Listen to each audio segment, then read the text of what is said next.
ஆரோக்கியமான வாழ்க்கைக்கு Aaravil health mix auravil.in வெப்சைட்ல இருந்து வாங்கலாம். பைக்கு காருக்கெல்லாம் பெட்ரோல் அடிக்கும் போது நம்ம என்ன கவனிப்போம்? ஒன்று அந்த பெட்ரோல் டீசலோட விலை எவ்வளோன்னு கவனிப்போம். அப்படி இல்லை அப்படின்னா எப்படி கரெக்டாக ஃபில் பண்ணுறாங்களா இல்லையான்னு பார்ப்போம். ஆனால் அந்த பெட்ரோலில் என்ன கலந்துருக்காங்க அப்படின்னு என்னைக்காவது நம்ம யோசிச்சிருக்கோமா? இல்லை, அதுக்கான அவசியமே நமக்கு வந்தது கிடையாது. ஆனால் இப்போ அதுக்கான அவசியம் வந்துருச்சு. சரி, பெட்ரோலில் தான் இந்த ப்ராப்ளம் ஏதோ கலக்கிறாங்க அப்படின்னு சொல்கிறாங்கன்னு பார்த்தா பைக் டேக்ஸும் வந்து இன்க்ரீஸ் பண்ணியிருக்காங்கன்னு சில பேர் சொல்கிறாங்க, டிக்ரீஸ் பண்ணியிருக்காங்கன்னு சொல்கிறாங்க. இதில் எது உண்மைன்னு நமக்கு தெரியல. சரி, இதெல்லாம் விட்டுருங்க. இப்போ புதுசாக நம்ம ஒரு பைக் வாங்க போகிறோம் அப்படின்னா எக்ஸோரூம் ப்ரைஸு, அப்புறம் ரோட் டேக்ஸு, அதுக்கு இதுக்குன்னு சொல்லி பல்காக பில்லை போட்டு நமக்கு தராங்க. இப்போது நீங்கள் புது வண்டி வாங்குறீங்க அப்படின்னா அதில் வந்து எக்ஸ் ஷோரூம் ப்ரைஸ்ன்னு போட்டிருப்பாங்க. அந்த ப்ரைஸ் வந்துட்டு அந்த வண்டியை விற்கிறாங்க இல்லையா, அவங்க ஃபிக்ஸ் பண்ணுற ரேட்டு.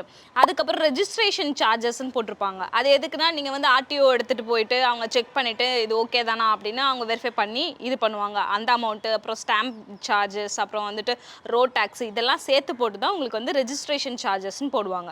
அடுத்து இன்சூரன்ஸ்னு ஒன்று போட்டிருப்பாங்க. அதில் வந்து ஃபஸ்ட்டு 1 இயர் வந்துட்டு சர்வீஸ் ஓரியன்டான இன்சூரன்ஸ், அப்புறம் வந்து தேர்ட் பார்ட்டி இன்சூரன்ஸ்னு சொல்லிட்டு மொத்தம் 5 வருஷத்துக்கு உங்களுக்கு அது தருவாங்க. அடுத்து RSA, அதாவது ரோட் சைட் அசிஸ்டன்ஸ் சொல்லுவாங்க. நீங்கள் ஹைவேல எங்கேயாவது போகிறீங்க, அப்போ சடனாக வண்டிக்கு ஏதாவது ஆயிடுச்சு அப்படின்னா அவங்க வந்து செக் பண்ணி பார்த்துட்டு ஏதாவது பார்ட்ஸ் மட்டும் மாற்றினா போதும் அப்படின்னு இருக்குன்னா அதை மட்டும் அவங்க மாற்றி கொடுத்துட்டு போவாங்க. அதுக்கு சர்வீஸ் சார்ஜ் நீங்கள் எதுவும் தர வேணாம். பட் அந்த பார்ட்ஸ் ஏதாவது மாற்றுறாங்கன்னா அதுக்கு மட்டும் சார்ஜ் தர மாதிரி இருக்கும். அதுதான் வந்து RSAன்னு சொல்கிறாங்க. அடுத்து வந்து எக்ஸ்ட்ரா வாரண்டின்னு சொல்கிறாங்க. அது நீங்கள் வேணும்னா போட்டுக்கலாம். இந்த RSA அப்புறம் EW அதெல்லாம் வேணும்னா போட்டுக்கலாம். கடைசியாக வந்துட்டு அக்சசரிஸ்ன்னு போடுவாங்க. இது எதுக்குன்னா நீங்கள் எக்ஸ்ட்ராவாக ஆல்ரெடி இருக்க ஒரு பேசிக் மாடலில் நீங்கள் ஏதாவது ஃபூட்டோஸ் மாற்றணும், இல்லை வந்து கண்ணாடி ஆட் பண்ணணும் அப்படின்னா மாற்றிக்கலாம். அப்படி இல்லை சில மாடல் பைக்ஸில் என்னன்னா அவங்க கண்ணாடி வைக்கிறதுக்கும் இந்த ஃபூட்டோஸ் வைக்கிறதுக்குமே அக்சசரிஸ்ன்னு சொல்லி எக்ஸ்ட்ரா நம்மக்கிட்ட காசு வாங்குவாங்க.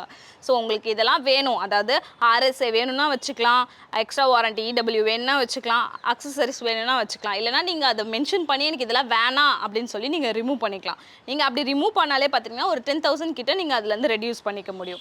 இது எல்லாத்தையும் சேர்த்து தான் உங்களுக்கு வந்துட்டு ரோட் சைட் ப்ரைஸ், அதாவது ஆன் ரோட் ப்ரைஸ்ன்னு சொல்லிட்டு ஒரு பைக்குக்கோ ஒரு காருக்கான இதுவோ போட்டு தருவாங்க.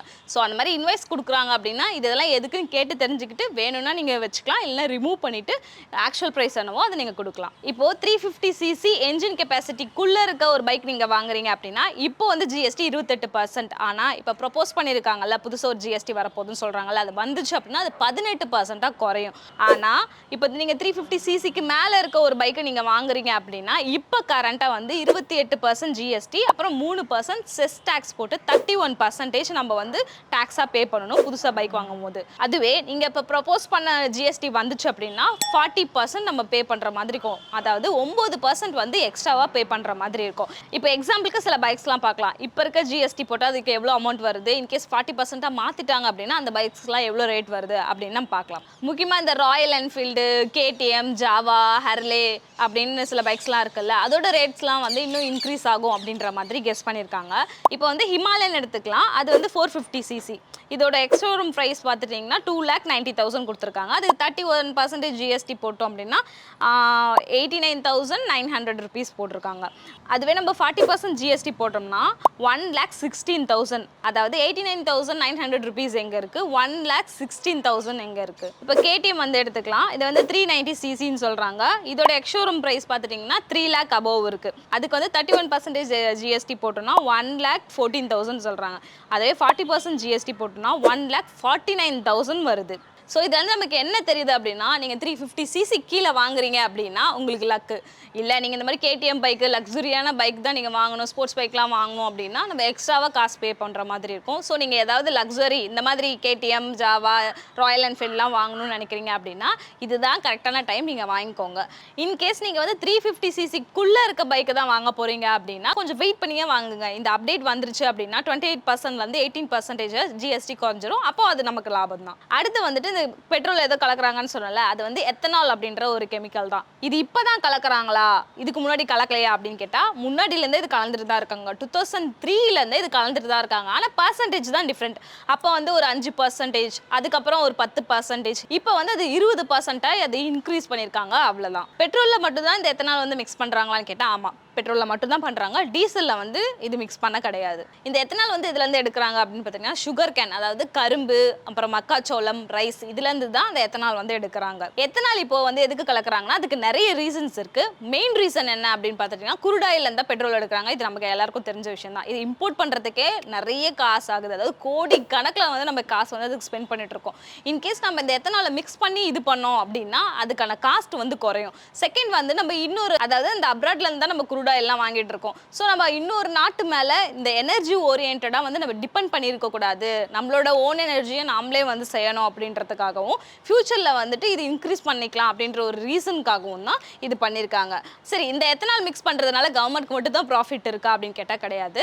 நிறைய விவசாயிகளுக்கும் ப்ராஃபிட் இருக்குது. அதுவும் ஒரு நிலையான வருமானம்னே சொல்லலாம். இப்போ மந்த்லி சேலரிக்கெலாம் போகிறவங்களுக்குலாம் தெரியும், ஒரு 10,000 ரூபாய்னாலும் சரி ஒரு 1ஆம் தேதியிலேருந்து 5ஆம் தேதிக்குலாம் நமக்கு கிரெடிட் ஆகிடும் தெரியும். அதே மாதிரி விவசாயிகள் அப்புறம் அவங்க உற்பத்தி பண்ணுற கரும்பு, அரிசி, அப்புறம் மக்காச்சோளம் இதெல்லாம் வந்து டேரெக்டாகவே எத்தனால் பண்ணுற அந்த ஃபேக்ட்ரிக்கு அனுப்பிச்சிருவாங்க. அதனால் அவங்களுக்கு மந்த்லி பேசிஸ்லோ இயர்லி பேசிஸ்லோ ஆனால் நிலையான ஒரு வருமானம் கிடைக்கும். சரி, இதனால கவர்மெண்ட் அப்புறம் வந்து பீப்புளுக்கு மட்டும் தான் நன்மையா அப்படின்னு கேட்டால் கிடையாது. என்விரான்மெண்ட்டுக்கு இது ரொம்ப வந்து ஃப்ரெண்ட்லின்னு சொல்கிறாங்க. அதாவது இப்போ நம்ம பெட்ரோல் யூஸ் பண்ணுறோம்னு வச்சுக்கோங்களேன், அது யூஸ் பண்ணுறதுனால நமக்கு 100 யூனிட் கார்பன் டை ஆக்சைடு கிடைக்குதுன்னா பெட்ரோல் ப்ளஸ் எத்தனால் இது ரெண்டையும் மிக்ஸ் பண்ணி நம்ம யூஸ் பண்ணோம்னா 35 to 50% of carbon dioxide வந்து ரெடியூஸ் ஆகி தான் அது வெளியே வருது அப்படின்னு சொல்கிறாங்க. அதாவது கார்பன் எவிக்ஷன் வந்துட்டு ரொம்ப கம்மியாகுது, என்விரான்மெண்ட் ஃப்ரெண்ட்லி ஆகுது அப்படின்னு சொல்லிட்டு நிதி ஆயோக் அப்படின்ற ஒரு அமைப்பு சொல்லுது. இவங்க யாரு, எதுக்கு இவங்க இதை சொல்கிறாங்க அப்படின்னு பார்த்துட்டா இவங்க தான் வந்துட்டு திங்க் டேங்க் அப்படின்னு ஒரு இது வச்சிருக்காங்க. இதில் வந்துட்டு அவங்க எக்கனாமிக்கலா அப்புறம் வந்து என்விரான்மெண்ட் ஓரியன்டா ஏதாவது கவர்மெண்ட் டெசிஷன் எடுக்க போகுது அப்படின்னா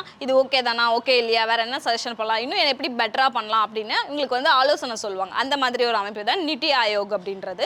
அவங்களே சொல்லியிருக்காங்க டெஸ்ட் பண்ணி பார்த்துட்டு இது வந்துட்டு நிறைய கார்பனை உண்டாக்குதா, சுற்றுச்சூழலுக்கு எப்படி இருக்குது, காஸ்ட் எஃபெக்டிவாக இருக்கா இல்லையா அப்படின்னு எல்லாத்தையும் இந்த ஃபேக்டர்ஸ் எல்லாம் செக் பண்ணி பார்த்துட்டு தான் ஓகே போகலாம் அப்படின்னு சொல்லியிருக்காங்க. பெட்ரோலோட எத்தனால் மிக்ஸ் பண்ணி ஓட்டுறதுனால வண்டிக்கு ஏதாவது பாதிப்பு வருமா அப்படின்னு கேட்டால் 2 to 4 கிலோமீட்டர்ஸ் வந்துட்டு கம்மியாக மைலேஜ் கொடுக்கலாம். அப்படி இல்லை இன்ஜினில் வந்து அந்த சோக் ஆகிற ப்ராப்ளம் இந்த மாதிரி வரலாம் அப்படின்னு சொல்லியிருக்காங்க. ஆனால் அது எந்த அளவுக்கு உண்மைன்னு தெரியல. ஸோ யூஸ் பண்ண அது ஏதாவது ப்ராப்ளம் வருது அப்படின்னா அதுக்கப்புறமா தான் இதில் என்ன சேஞ்சஸ் பண்ணலாம் அப்படின்னு டிசைட் பண்ணி பண்ணுவாங்க. இந்த பெட்ரோல் எத்தனால வேஸ்ட் பண்ணி ஆல்ரெடி ஒரு இன்சிடென்ட் வந்து மதுரையில் நடந்திருக்கு. அதில் என்னன்னா ஒருத்தர் போய் பெட்ரோல் போட்டிருக்காரு, டக்குன்னு வண்டி வந்துட்டு சோக்காய் நின்று இருக்கு.